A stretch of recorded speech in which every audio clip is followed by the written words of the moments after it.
Hello student, question number 6 और first अपन ने उस वीडियो के अंदर ले लिया था। इस वाले वीडियो के अंदर अपन ले रहे हैं क्वेश्चन नंबर 7। कुछ एक क्वेश्चन की अपन प्रैक्टिस कर लेते हैं। ट्रेडिंग कैंडल बैलेंस शीट खूब सारे इसमें क्वेश्चन दिए हुए हैं, आपको भी करने हैं वो। यहाँ पे 7 क्वेश्चन में दिया हुआ प्रीपेड, ट्रेडिंग, कैंडल और बैलेंस शीट, 3 अकाउंट बनाने on the book of Ram limited.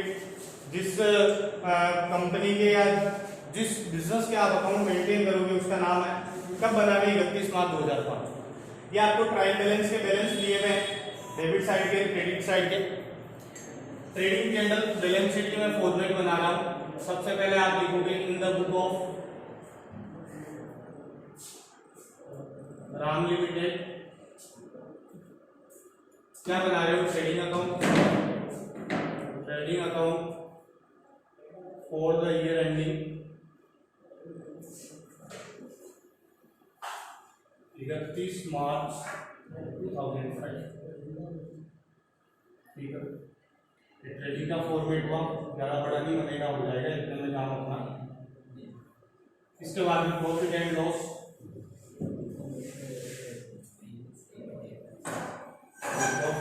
का अकाउंट बनाएंगे।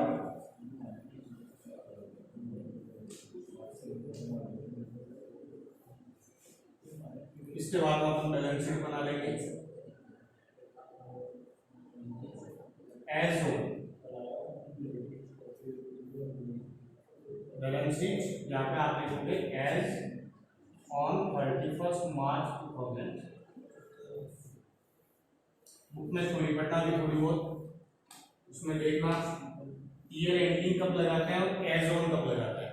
नहीं मिले तो मुझसे पूछना कि सर यहाँ पे आपने ईयर एंडिंग क्यों लिखा, यहाँ पे एज ऑन क्यों लिखा। ठीक है, फॉर्मेट मैंने क्या बोला था, क्वेश्चन को देखने से पहले कुछ फॉर्मेट आपको प्रिपेयर करना है।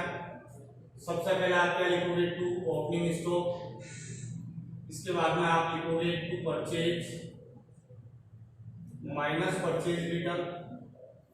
इस साइड में आपके by sales minus sales return and by closing stock. ये स्टॉक आपके यहां पर आएगा एसेट साइड में, क्लोजिंग स्टॉक।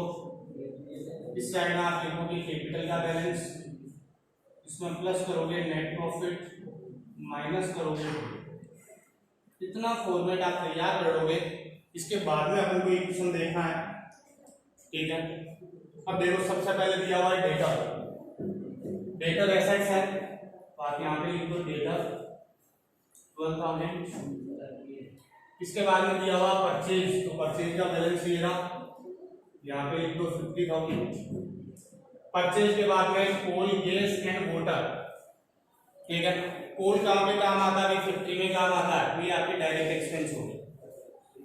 ठीक है, तो आप यहाँ पे लिखोगे टू कोल, गैस,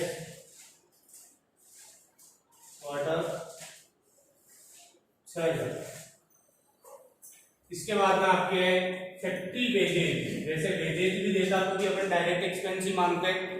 जैसे इसमें फैक्ट्री नाम और दे दिया तो डेफिनेटली डायरेक्ट एक्सपेंस ही हुआ। तो आप यहाँ पे लिखोगे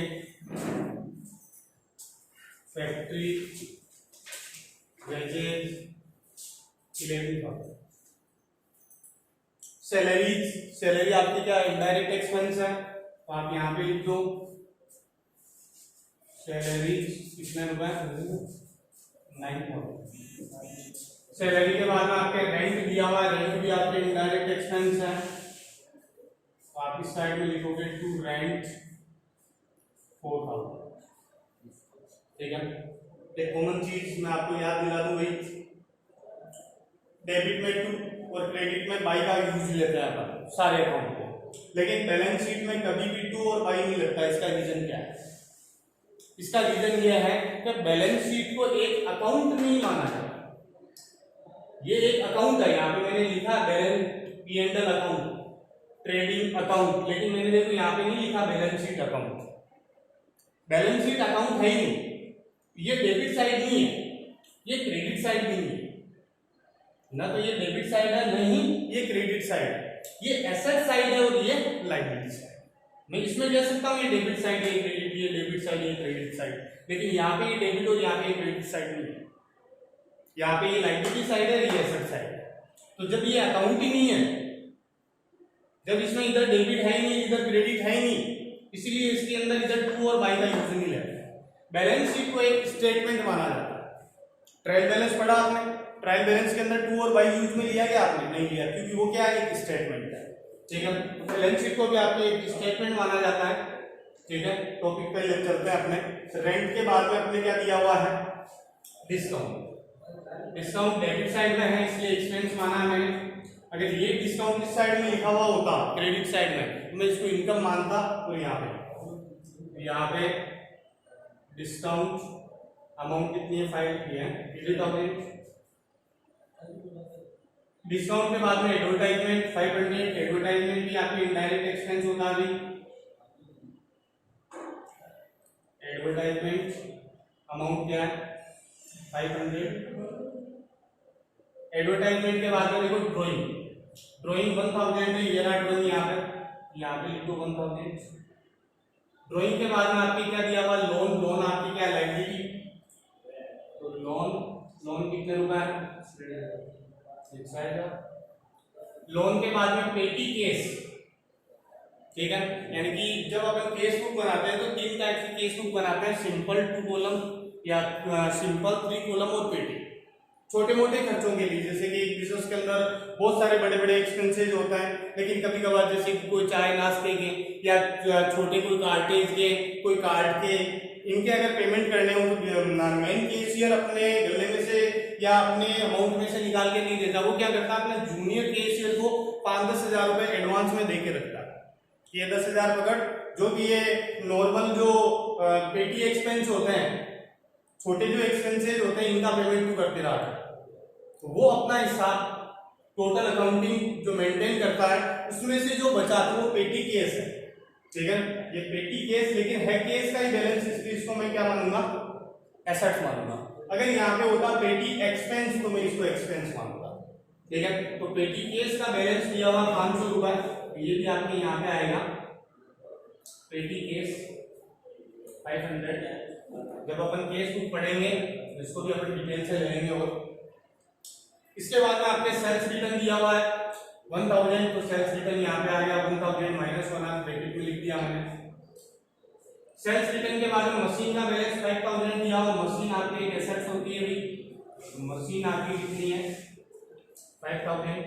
लैंड एंड बिल्डिंग 10000 दिया हुआ है, तो लैंड एंड बिल्डिंग 10,000, ये भी आपके एसेट्स है। इनकम टैक्स देखो 11th क्लास में, केवल 11th LIC, ठीक है, लाइफ इंश्योरेंस प्रीमियम और इनकम टैक्स, इनको पर्सनल एक्सपेंस माना जाता है। ये क्या है, पर्सनल एक्सपेंस। और पर्सनल एक्सपेंस को हम क्या बोलते हैं, समझ गए आप, 11th में। ठीक है, LIP, life insurance premium, life insurance अपनी खुद की लाइफ पे जो प्रीमियम बिजनेसमैन लेता है, तो अपनी लाइफ के ऊपर जो प्रीमियम पे कर रहा है इंश्योरेंस का, तो उसका पर्सनल एक्सपेंस हो गया। इनकम टैक्स, खुद की इनकम का जो टैक्स पे कर रहा है, तो पर्सनल एक्सपेंस हो गया। और पर्सनल एक्सपेंसेस को अपन क्या मानते हैं, ड्राइंग मानते हैं। ठीक है, इनकम टैक्स जो है इसको मैं यहाँ पे लिखूंगा, तो 1000 को थे प्लस 100 रुपीज और हो गए, टोटल आपकी ड्राइंग कितना हो गया, 1100 हो गया। ठीक है, फर्नीचर आपके एसेट्स हैं, फर्नीचर 9900 आपकी क्या है, एसेट्स हो गया, ये भी क्लियर। इसके बाद में अप्रेंटिसशिप फीस या अप्रेंटिस फीस, ये क्या होती है, कभी कभार हम किसी को ट्रेनिंग देते हैं, हमने किसी को ट्रेनिंग दी, बदले में जो फीस ली, ठीक है, उसको अपन इनकम मानेंगे। ये 5000 आपके क्या होंगे, इनकम साइड के अंदर लिखेंगे। ठीक है, जैसे कि स्कूल है, तो स्कूल के अंदर एक्सपेंसेस भी हो रहे हैं, इनकम भी हो रहा है। अगर मैं यहाँ पे किसी को ट्रेनिंग दे रहा हूँ, वो ट्रेनिंग के बदले में, जैसे सीए अपने नीचे कुछ एक वर्कर रखता है, कुछ एक लोगों को, वो जिनको कुछ भी नहीं आता उनको भी रखता है, वो सीखने के लिए आते हैं लोग, तो सर हमें अकाउंट का काम सिखा। ठीक है, तो अगला बोलता है आपको सैलरी कुछ नहीं मिलेगी, बदले में आपको पे करना पड़ेगा, काम भी करना पड़ेगा यहाँ पे, और बदले में आपको पे करना पड़ेगा। कितने 1000 रुपए, 2000, 3000, जो भी अगला चार्ज लेता है। जैसे कि गर्ल्स वगैरह ब्यूटी पार्लर का कोर्स सीखती है, ठीक है, तो पढ़ने में चीज अलग होती है लेकिन रियल लाइफ में अलग होती है, ठीक है। तो वो वहां पे ब्यूटी पार्लर पे वर्क करती है तो वो उनसे फीस लेती है, ठीक है। जो वहाँ का ओनर या जो लेडी ओनर है वो बाकी गर्ल्स से फीस ले रही है कि यहाँ पे 6 महीने का कोर्स हम चलाएंगे, ठीक है। तो जो भी अपने कस्टमर वगैरह आएंगे उनको किस हिसाब से ट्रीट करना है, कैसे ट्रीटमेंट देना है या किस हिसाब से अपन करते हैं, वो उसकी फीस ले रही है, ठीक है। तो सीए जो फीस ले रहा है, यहाँ पे जो फीस लग रही है ये आपके अटेंडेंसी फीस हो, ठीक है। ये आपकी इनकम है। इनकम को मैं इस साइड में लिखूंगा, इनकम इस साइड में आती है।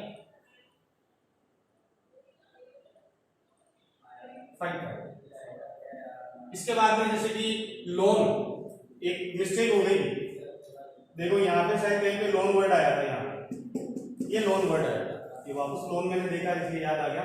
यहाँ पे लोन वर्ड आया था, लोन लायबिलिटी होता है, बिल्कुल सही बात है, लेकिन ये लोन किस साइड में है, डेबिट साइड में है। तो ये लोन केवल लोन नहीं है, ये लोन हमने किसी को दिया, लोन टू है, तो ये आपके क्या है, एसेट्स।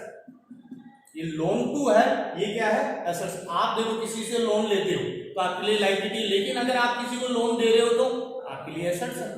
तो ये आपके लोन जो है ये एसेट्स है। मैं इसको यहाँ से हटा रहा हूँ या अमाउंट चेंज कर दूंगा। देखो ये वाला जो लोन है 10,000 ये क्रेडिट साइड में है, तो क्रेडिट साइड में लायबिलिटी है, लायबिलिटी का बैलेंस कौन सा होता है, क्रेडिट होगा। और ये वाला जो लोन है ये आपके इस साइड में आएगा, ये लोन एसेट्स। ध्यान रखना भी, उस टाइम मिस्टेक हो गई थी। डेबिट साइड में अगर लोन है तो एसेट्स है, और क्रेडिट साइड में लोन है तो लायबिलिटी। डेबिट साइड में अगर डिस्काउंट है तो एक्सपेंस है, और ये डिस्काउंट क्रेडिट साइड में होता तो इनकम, ठीक है। इसके बाद में bank overdraft, bank OD, bank overdraft liability होता है, ध्यान रखना। बैंक ओवरड्राफ्ट लायबिलिटी साइड में यहाँ पे लिखोगे बैंक ओडी 1000 रुपीज। सेल्स आपके दी हुई 80,000, सेल्स की अमाउंट मैंने यहाँ पे लिख दी 80,000। सेल्स के बाद में क्रेडिटर है 13,000, तो क्रेडिटर आपकी लायबिलिटी होता है, तो क्रेडिटर मैंने लिख दिया 13,000। और लास्ट आपकी कैपिटल दिया हुआ है, कैपिटल आपकी कितना है 20,000, कैपिटल आपको कितना दिया हुआ है 20,000, तो कैपिटल का बैलेंस मैंने यहाँ पे, ठीक है। तो ये जितनी भी चीजें थी वो सारी के सारी मैंने आपको लिख दी है भाई, ठीक है। क्लोजिंग स्टॉक अगर अपन देखें तो क्लोजिंग स्टॉक आपके दिया हुआ नहीं, क्लोजिंग स्टॉक यहाँ पे दिया हुआ नहीं, खाली छोड़ दो इसको।